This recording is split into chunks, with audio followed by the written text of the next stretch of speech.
মহাবিশ্ব মহাবিশ্বের উৎপত্তি সম্পর্কে প্রদত্ত একটি বৈজ্ঞানিক তত্ত্ব। এটি মহাকর্ষণ তত্ত্ব নামে পরিচিত। এই তত্ত্বটি 1929 সালে বেলজিয়ামের ধর্মপ্রচারক জর্জ এডওয়ার্ড ল্যামেট সর্বপ্রথম প্রস্তাব করেন। বর্তমানে এই তত্ত্বটি মহাবিশ্বের উদ্ভব সম্পর্কিত তত্ত্ব হিসেবে সর্বজন গৃহীত।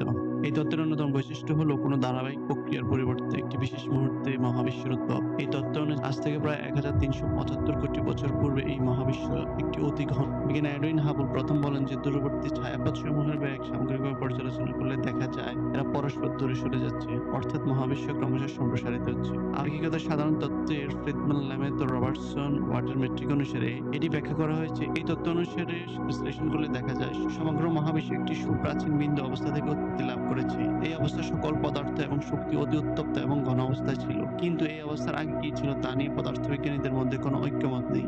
অবশ্য সাধারণ আপেক্ষিকতা এর আগের সময়ের ব্যাখ্যার জন্য মহাকর্ষীয় অদ্বৈত অবস্থান সিঙ্গুলারিটি নামক একটি শব্দ প্রস্তাব করেছে।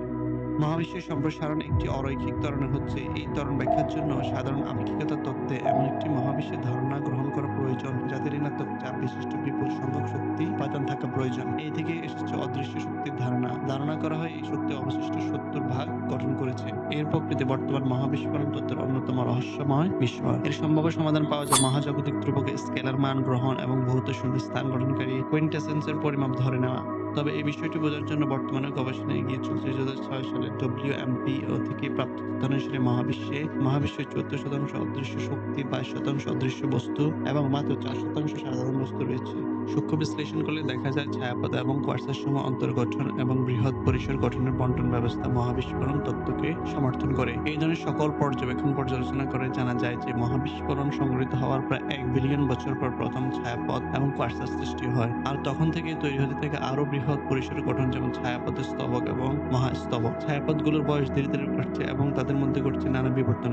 এই কারণে দূরবর্তী ছায়াপথগুলোকে, যারা অনেকটাই প্রাচীন, অপেক্ষাকৃত নিকটবর্তী ছায়াপথ অপেক্ষা অন্যরকম মনে হয়। উপরন্তু যেসব ছায়াপথ দেরিতে গঠিত হয়েছে তারা প্রাচীন ছায়াপথ থেকে এমনিতে আলাদা হয়, যদিও বা বর্তমানগুলো দূরবর্তী হয়। অর্থাৎ সৃষ্টি সময়টি মুখ্য হয়ে দাঁড়াচ্ছে বিবর্তন, যার চাবিকাঠি। এই পর্যবেক্ষণগুলি স্থির অবস্থা তত্ত্বের সম্পূর্ণ বিরুদ্ধে। বর্তমানে প্রায় সকল গবেষক মহাবিস্ফোরণ তত্ত্বকে মেনে নিলেও একসময় এমনটি ছিল না। তখন অনেকেই কিছু বিকল্প মহাজাগতিক নকশা বিশ্বাস করতেন। এগুলো নিয়ে গড়ে উঠেছে নন স্ট্যান্ডার্ড কসমোলজি। সময়ের সাথে সাথে অনেক বিতর্কের সৃষ্টি হয়েছিল, যার মূল উদ্দেশ্য ছিল ঠিক কোন নকশাটি জ্যোতির্বৈজ্ঞানিক পর্যবেক্ষণের সাথে সবচেয়ে ভালো খাপ খায় তা বের করা। বর্তমানে মহাবিস্ফোরণ তত্ত্ব জনপ্রিয়তা লাভ করা এই বিতর্কগুলো ঐতিহাসিক দৃষ্টিকোণ থেকে দেখা হয়। এগুলো সমাধান করার জন্য এই তত্ত্বে অনেক পরিবর্তন আনা হয়েছে, আবার মাঝে মধ্যে উন্নততর পর্যবেক্ষণ করা হয়েছে। সমাধান হয়ে গেছে, যেমন সমস্যাগুলো ছাড়া আর কিছু সমস্যা রয়েছে। মহাবিস্ফোরণ তত্ত্ব এমন অনেকগুলো প্রশ্ন জন্ম দিয়েছে যার কোনো সঠিক উত্তর দেওয়ার মতো পর্যবেক্ষণ ব্যবস্থা আমাদের পৃথিবীতে নেই। এর মধ্যে রয়েছে অদৃশ্য শক্তি, অদৃশ্য বস্তু, মহাজাগতিক স্থিতিশীলতা থেকে উদ্ভূত সমস্যাগুলো। এগুলোকে পদার্থবিজ্ঞানের সমাধানহীন সমস্যা হিসেবে চিহ্নিত। এগুলো সমাধানের জন্য প্রয়োজন মহাবিস্ফোরণ কেন্দ্রিক সংশ্লেষ, বিষয় স্বাধীন গবেষণা, মহাজাগতিক ক্ষুদ্র তরঙ্গ পটভূমি বিকিরণের মূল বিষয় নিয়ে অধ্যয়ন, মহাবিশ্বের বৃহৎ পরিসর গঠনে বিদ্যমান অতি নবতারা নিয়ে অধ্যয়ন। সমস্যাগুলো মহাকর্ষীয় প্রভাব পর্যবেক্ষণের এবং তত্ত্বের মাধ্যমে বর্তমানে অনেকটাই বোধগম্য হয়েছে, কিন্তু এই তত্ত্বগুলোকে কণা পদার্থবিজ্ঞান আদর্শ নকশার মধ্যে সঠিকভাবে বিন্যস্ত করা হয়নি। মৌলিক পদার্থবিজ্ঞান দ্বারা অনেকগুলোর উত্তর বের করার চেষ্টা করা হয়েছে, আর এ থেকে বিভিন্ন তত্ত্বের সৃষ্টি হয়েছে। মহাবিশ্বে তারার মোট সংখ্যার মধ্যে যে পরিমাণ বর্তুলাকার স্তবক রয়েছে সেগুলোর কম্পিউটার সিমুলেশনের মাধ্যমে জানা যায় তারা প্রায় 15 বিলিয়ন বছর পূর্বে গঠিত হয়েছে, কিন্তু মহাবিস্ফোরণের তত্ত্ব অনুসারে মহাবিশ্বের বয়স 13.7 বিলিয়ন বছর। অবশ্য এই সমস্যাটি কয়েক বছর পরে সমাধান হয়ে যায়, স্তবকগুলোর বয়স আরো কম হয়। অবশ্য বর্তমানে সন্দেহ রয়েছে যে স্তবকগুলোর বয়স আসলে সঠিকভাবে নির্ণয় করা হয়েছে কিনা, কিন্তু এতে কোনো সন্দেহ নেই যে এরা মহাবিশ্বের প্রাচীনতম সৃষ্টিগুলোর মধ্যে। 1970 এবং 80-র দশকে বিভিন্ন পর্যবেক্ষণ দ্বারা এটি প্রমাণিত হয়। মহাবিশ্বের ছায়াপথ সমূহ এবং এদের অন্তর্বর্তী স্থানে বিদ্যমান মহাকর্ষীয় বলের আপাত শক্তির পরিমাণ এত বেশি যে দৃশ্যমান পদার্থগুলোর পক্ষে এই শক্তি সরবরাহ করা সম্ভব নয়, অর্থাৎ নির্দিষ্ট পদার্থের তুলনায় শক্তি অনেক বেশি। এরপর বিজ্ঞানীরা এই ধারণা গ্রহণ করতে বাধ্য হন যে মহাবিশ্বের শতকরা 90 ভাগই সাধারণ বেরিয়ান পদার্থ নয়, বরং এরা হচ্ছে অদৃশ্য বস্তু বা ডার্ক ম্যাটার। এর পূর্বে ধারণা করা হতো মহাবিশ্বের সকল পদার্থে আমরা যা দেখতে পাই বা অনুধাবন করতে পারি কিন্তু এই ধারণা পর্যবেক্ষণের সাথে সামঞ্জস্যহীন ছিল। অদৃশ্য বস্তুর ধারণা বাদ দিলে মহাবিশ্বে যে পরিমাণ ডিউটেরিয়াম থাকা উচিত ছিল বর্তমানে তার চেয়ে অনেক কম রয়েছে।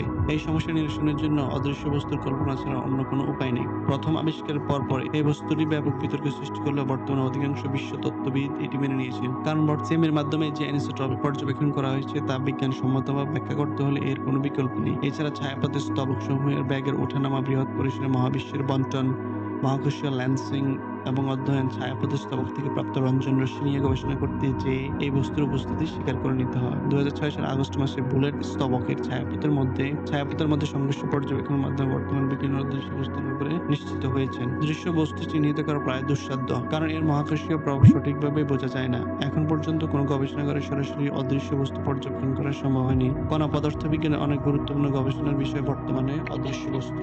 সৃষ্টির প্রাথমিক দিকে মহাবিশ্বের সুষম ও সমতাপীয় রূপে একটি অতি উচ্চ শক্তি সম্পন্ন এবং উচ্চ তাপমাত্রার চাপ বিশিষ্ট পদার্থ দ্বারা পূর্ণ ছিল।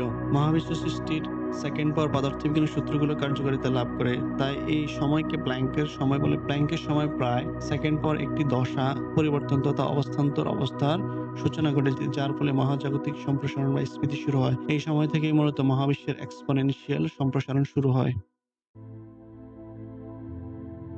অদৃশ্য শক্তি আবিষ্কারের পূর্বে বিশ্ব তত্ত্ববিদগণ মহাবিশ্ব পরিণতি সম্পর্কে দুইটি ধারণা পোষণ করতেন। মহাবিশ্বের ভর ঘনত্ব যদি ক্রান্তি ঘনত্বের চেয়ে বেশি হয়, তবে মহাবিশ্বের সম্প্রসারিত হয়ে এমন একটি নির্দিষ্ট আকারে পৌঁছানোর পর আবার সংকুচিত হতে শুরু করবে। তখন এটি আবার ঘন উত্তপ্ত হতে থাকবে এবং একসময় সে আদি অবস্থায় পৌঁছবে, যে অবস্থায় মহাসংকোচন শুরু হয়েছিল। অন্যদিকে এই ঘনত্ব যদি ক্রান্তি ঘনত্বের সমান বা কম হয়, তবে একসময় সম্প্রসারণ ধীর হয়ে যাবে, কিন্তু কখনোই শেষ হবে না। মহাবিশ্ব যতই প্রসারিত হবে তত তার ঘনত্ব কমবে, এর ফলে আর নতুন তারা গঠিত হবে না। মহাবিশ্বের গড় তাপমাত্রা এসিম্পটোটিকভাবে পরমশূন্যের দিকে এগোতে থাকবে এবং মহাহিমায়ন অবস্থা সৃষ্টি হবে। এই সময় কৃষ্ণ গহ্বরসমূহ সদ্য বাষ্পীভূত হবে। মহাবিশ্বের এন্ট্রপি বাড়তে বাড়তে এমন একটি বিন্দুতে পৌঁছবে যখন এ থেকে কোনো সুসংগঠিত শক্তি পাওয়া যাবে না। এই অবস্থার নাম মহাবিশ্বের তাপীয় মৃত্যু।